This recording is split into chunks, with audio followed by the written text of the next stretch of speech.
Welcome to another episode of Redesigning Your Relationships Live. I am your host, Geovanna Burgess-White, with my co-host, Yvette Valdenegro. I am just Yvette Valdenegro. I'm just really happy that we're here. Yeah, it was a struggle, you guys. I'm not going to lie. I am thinking that we're probably not going to be live on Instagram, but that's okay because, yeah, it's going to be fine. I'll just push Everything's okay. It's going to be fine. Everything's going to be great. Welcome to part 2 of Your Mental Health Matters. Today we are going to do a little recap from last week, but if you're joining us for the first time, welcome. We are going live. This is like afternoon edition because, life and schedules and things happen, and I'm in a new office. So thank you for just joining us at this time. We go live every Wednesday. I would say at noon, but now we're just going live at every Wednesday.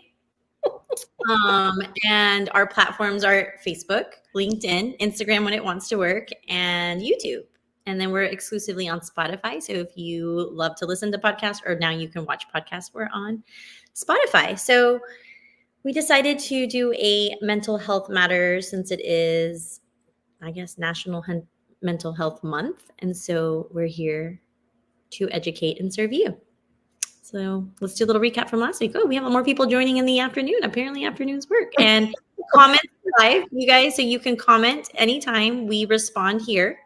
I would love to hear from you, see what you're doing for your mental health, because it is extremely important. If you didn't watch part 1, go back because we have some great tips there. And we're going to just go straight into part 2 today. Okay, well, I can tell you right now what I'm going to do for my mental health. Breathe in and breathe out. And I really do hope that if nothing else, we are inspirations for those people who just always wonder, what's it like being an entrepreneur? And we represent the real life of there's ups and there's downs, and there's sometimes you just have to figure it out. We just went through the whole thing of figuring out. But okay, nonetheless, mental health matters. It is Mental Health Month awareness month. So we definitely want to talk about mental health. Last time, we talked about 4 distinct areas that we need to be checking ourselves in. And today we're going to talk about 4 more. And I feel like last time we were really open and honest. And the main thing for all of this is we're all at different areas of our lives. We all think differently about mental health, and we all are going through different things as we speak. So when you're listening, the hope is you just mentally have a check-in with yourself and say, where am I really at? And I do want to say this. One of the hardest things I think about mental health is sometimes we, even to our own selves, we don't want to really be truthful about what we're really thinking and how we're really feeling. And we keep everything in instead of just saying, you know what, maybe I should open up and just start talking to somebody about some of these thoughts. So last week, the 4 that we already went through, we're talking about isolation and loneliness, which these are also specific to people that are in business, have a business, and are entrepreneurs and women. So these are not even going to say top 8, but 8 things that we all struggle with in general. The stigma and lack of support, and feeling like we don't have support, linking self-worth to our success, which is really a big one, I think, and then emotional labor for female entrepreneurs. So if any of those resonate with you, or even closely want to know what any of that means, then we highly suggest that you go back and listen to part 1. But anything you want to add before we go into the next 4?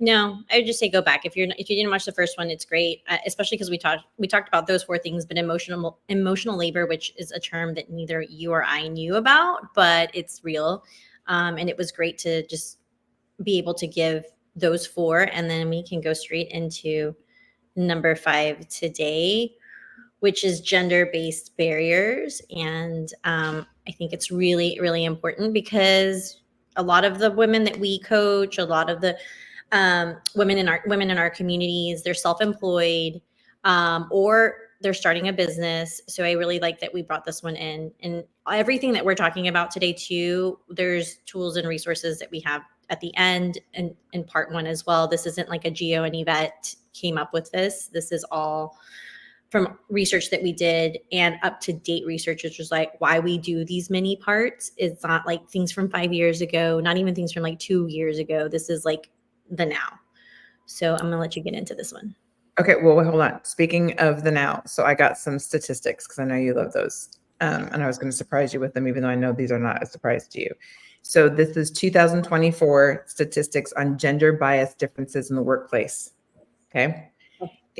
It's just such a cold reminder of, I'm so thankful that we as women have been able to move forward and advance. And thank you to all the women that started it so long ago, trying to just make equality an actual thing. We're not there yet. And because we're not there yet, the statistics I'm about to read clearly show why there can be stress and anxiety and really just not feeling good about yourself when you're constantly hitting the wall, because there is a wall. So part of this hopefully is not encouraging that there is a wall, but that you're not alone. Okay, so 42% of women experience gender discrimination at work. That's basically half. Yeah. Half of all women. Then 59% of women said that they had experienced harassment or microaggressions at work in the past year. That's crazy. That's over half. And I do know that this is where the anxiety comes in, I feel like, for women. We are still taught you can't say anything. We're still taught that if you go talk to HR, if you bring this up, then, oh my God, you're so dramatic. You bring up all these topics. Why did you go? You're making all this drama. Did that really happen? It was just one-sided. You didn't hear right. You know, all the things, instead of just saying what it really is. And so that makes us go, what's it even worth it? But then we internalize that because we still don't feel good. That's not a good place to be in. Yeah. Okay. Women are 79 times more likely to be hired when there are at least 2 female candidates in the finalist pool. Interesting. Men are 20% more likely to obtain managerial roles, 30% more. Women and men ask for pay raises at the same rate, but women receive them 7% less often. Okay, this one was these last ones very, because it's almost like I feel like what someone would call mid-America are those statistics. Now this is going to be C-suite statistics. Okay. Only 19% of C-suite roles are filled by women. Yeah, I'm not surprised. It's still a man's world. Yep. And interestingly enough, Gio and I did some research at the beginning of the year just about women's organizations, and we were very floored at some of the women's organizations that were actually led by men. Yeah. Yeah, and companies. And companies. So you have to read between the lines and go, oh, their one woman is the one representative that goes to all of these groups. Yeah. It's very interesting. Okay, only 5% of the C-suite roles were held by women of color. That's a problem. Yeah. And only 10.4% of CEOs at Fortune 500 companies are women. So it gets less and less and less, the higher and higher the, okay, as of 2023, am I reading that right? Women of color make up just 1% of CEOs at Fortune 500 companies. And not just that, when they say women of color, they mean any color, not just Black. Yep. I just think that, so again, as you climb up the ladder, it's less and less and less that women are in those roles, which just means, again, we're hitting our head against the wall, and there comes a frustration or feeling less, or you feel like I'm not qualified or I'm not worthy to be. And it has nothing to do with your qualification. Hear that loud and clear. Women, it has nothing to do with your qualification. It just sucks that we're still in a world that is run that way. And that's why it's so important that we all still band together to support each other in any way that we can. So anyone, it's almost like an ant funnel, and it's like everyone's pushing, and the one ant gets through, and it's like, yes. Yeah. It's like bring the other ants with you.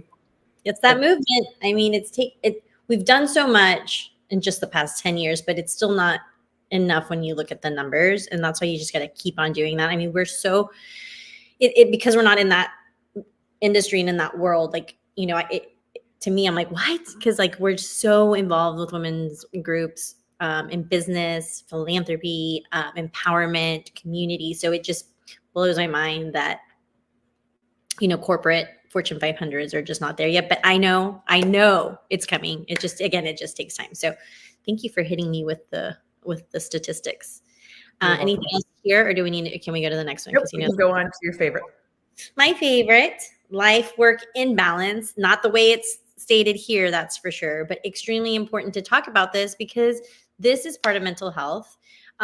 We kind of talked a little bit in part one of just your identity with work and just being and like I said, go back. But this one isn't so important, especially for entrepreneurs, small business owners, and honestly, even women in corporate, because it doesn't really matter. It's just something that we do to ourselves. I don't know why. And it's definitely a mindset. It's societal, but it's like, we got to break away from that. It's like, we got to have the boundaries.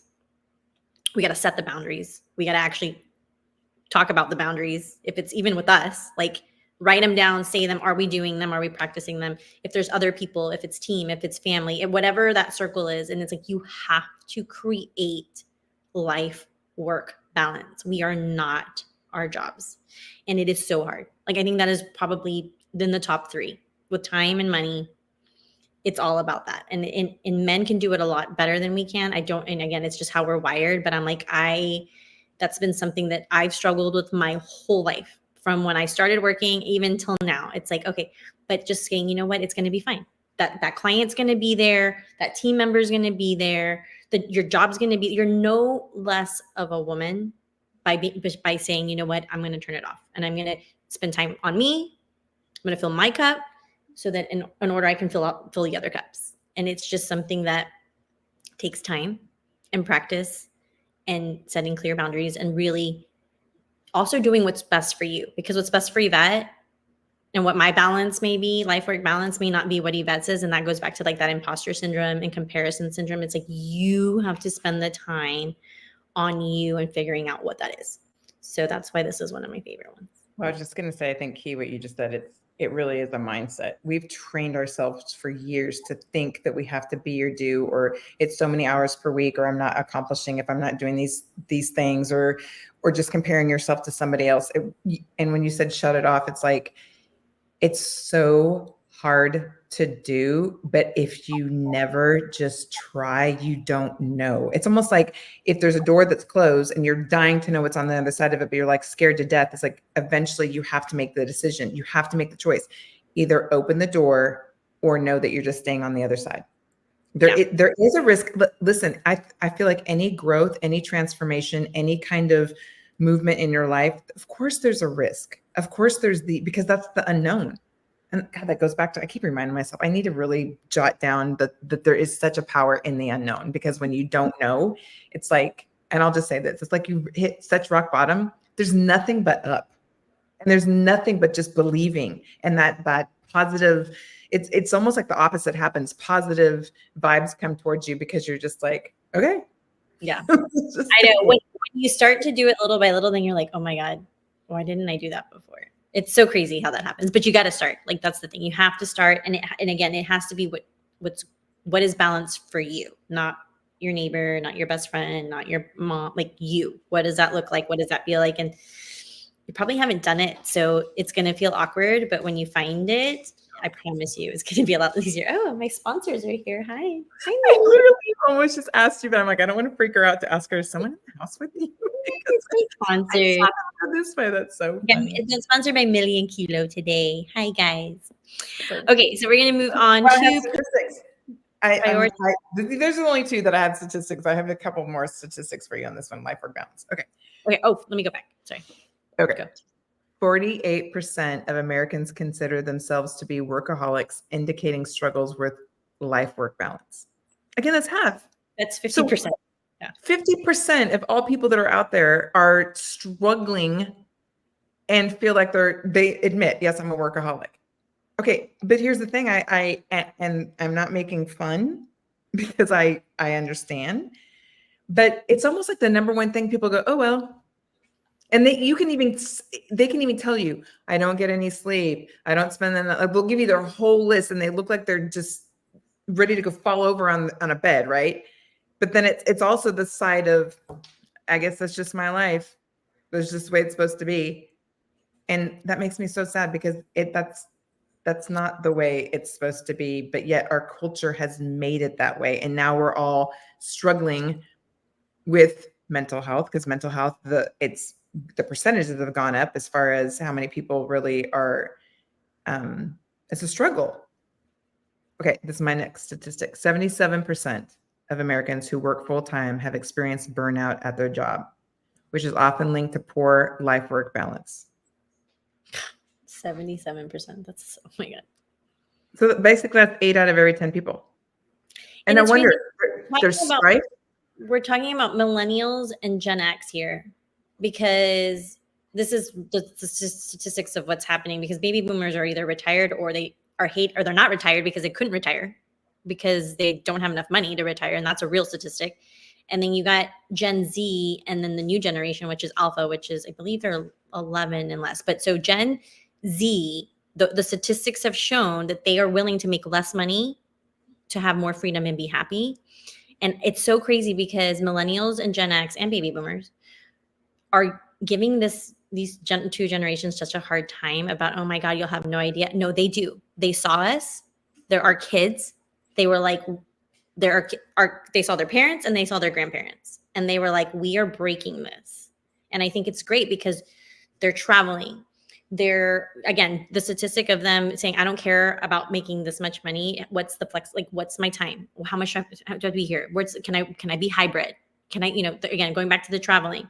And then they're taking longer to make decisions on getting married, on having kids. And I'm like, there's something there that the other generations need to go, okay. Like, no, they're not crazy.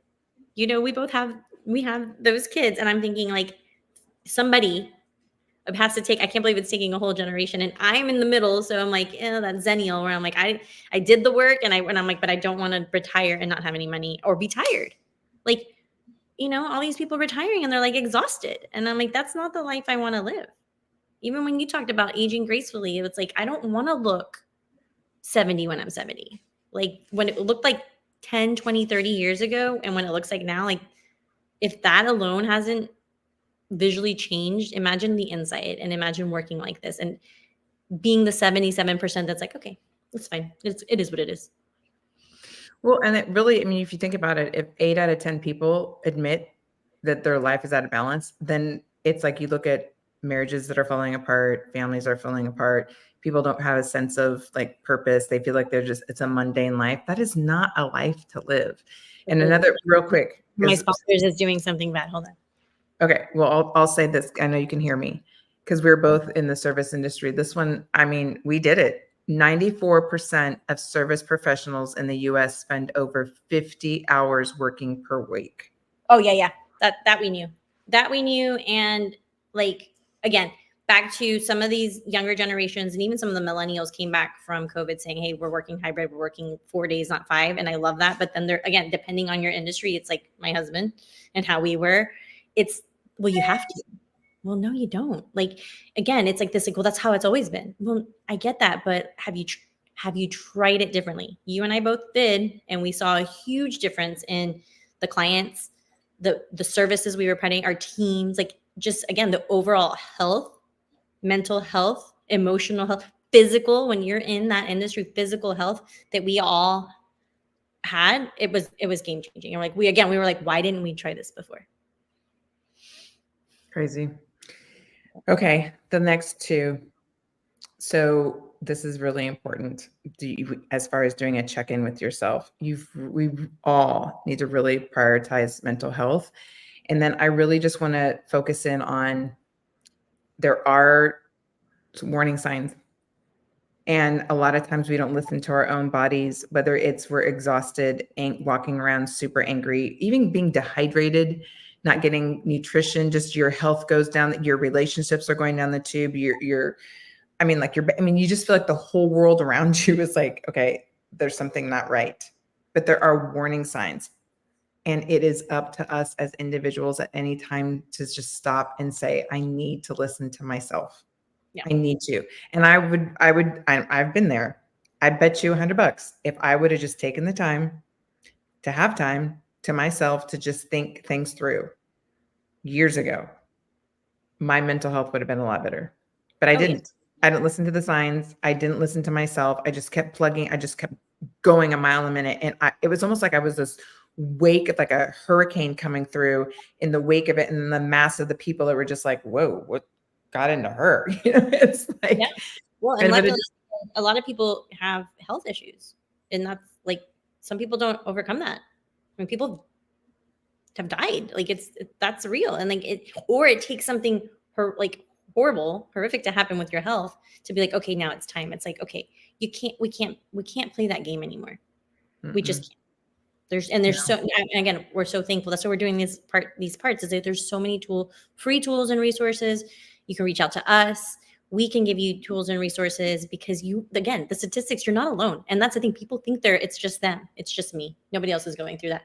No, thanks social media, because that's really like no, I see them all the time and they're not, because no one's still not talking about it. And it's okay. It's not a place to be in anymore. No. And the stigma, I think, of going to a therapist or counselor or psychotherapist, whatever you need, seriously, psychotherapy, psychologist, it does not matter. Go talk to somebody. And I think that that stigma is going away. But regardless, you only have one life. It's yours. It doesn't matter what your neighbor thinks. Mm-hmm. And quite frankly, if they have that attitude, then they're probably quietly suffering too. So 100%. Don't worry about anybody else. Just only worry about yourself. Okay. And the final one, there's really never a good time. And I mean, when I say that, there's never a good time to start. We all think that. There's never a good time to make the time. There's never a good time to put my money aside to make the time. It's like, let's just say this. Your health goes down. Your relationships go to the wayside. Oh my God, all of a sudden you start having heart issues. Now you're spending thousands of dollars. You can't work, all the things, versus you just take say you don't even have insurance and you take the $100 and go a couple times to a therapist to talk. Mm-hmm. That if you look at your return on your investment, yep. Way better to do it now. But here's the thing. We make excuses. And we did a whole we remember the whole time we did a podcast on this. We are making a minimum of 2 huge excuses per day. No, it was 8. It was 8 excuses. 2. Oh my God, here I am giving us a leeway. Okay, 8 in one day. That's 1 hour during the workday. Mm-hmm. That's like, what's my excuse right now? When we do it all the time. And then the stress that piles up of like, okay, something happened. Then you had to go to the doctor. Then it was the bills. And then that's like, okay, again, like you say, you can't work. That just, again, don't get to that point. Go back and watch episode 1. Use the tools and resources. We're about to hit you with a good one on this last slide. But like, that's the whole reason why we're doing this. This is a relationship with self. Like when people are like, what's your podcast about? Relationships. This is a relationship with you. Mental health is part of you. You have, again, this is part of self-care too. Not the getting my hair done, do my nails. This is part of self-care. And if it's, again, it doesn't matter. And honestly, the statistics are there's not enough therapists, psychotherapists, psychologists, counselors. There's not enough, which means people you don't have to tell the world. You have to post it on Instagram, but do something about it, because there are people for everything. Young adults, married couples, family therapy, do a week with family, a week you, like there's so many options now, and there's so many options on paying, even if you don't have insurance. Like I remember talking to somebody like I had no idea. And I'm like, yes, you don't have to have insurance. So we hope that this episode helped you. Yes. Okay. So if you've been listening, or you know someone that you're like, I just don't know if they're doing well. I don't know how do I even assess if I'm okay? Right. So we put together, it is 50 questions. I know that sounds long, but it really is just yes, no. You're just going to read and go, yes, no, yes, no. But at the end, it'll give you a score. And our hope is that you answer correctly. It's all confidential. Nobody's going to see the answers. It's really between you and you to go through it. I didn't make it up. I really kind of combined 2 very great resources and I picked all the questions because it's very much geared. It's pretty specific, but at the end of it, it's going to give you a score, and then you can rate yourself and really determine, do I need to go talk to someone, and kind of at what level based on your answer. And I will say, again, Geo and I are not PhDs. We're not doctors. We're not therapists. We're not trained whatsoever in that capacity, but we're great coaches. But we want to offer this because it is a safe way to just get an assessment. And then it's like, okay, I just took step one. I just looked at it. Now, what are these resources that they have? Or what, now that I know this is my score, what can I do to help myself? Maybe I do really need to go talk with somebody. So it's really just a way to open up the door and to just check yourself. Like, how are you really doing? Because to be honest, I read some of the questions and I went, I never really thought that would be a good indication of how I'm really thinking subconsciously underneath with how I'm really doing, because we don't take the time. Yeah. So I hope this is a great resource for anybody who wants to take it. And we will be back next week with part 3. We hope that this episode helped. We thank my little sponsors. Here's my little baby sponsor. Say thank you for being here. Hopefully this helps with mental health. Somebody out there, if you're having a bad day. And I do want to say really quick, there's a QR code. There's our website. But if for some reason you're listening audibly and you're like, I have no idea, I can't do that right now, it is on the website. Yes. Go all the way to more with the tab. And as you pick more, it'll be listed as the mental health check-in. Or you can just message us later. Like, we're everywhere at YG Collaborations. We're here to help you. Whatever it is you need, send us a message, because we can literally jump on a call with you or send you anything that you need on your end. We're here to help. We'll be back next Wednesday. We don't know what time, but we'll be back. Or who's going to be with us.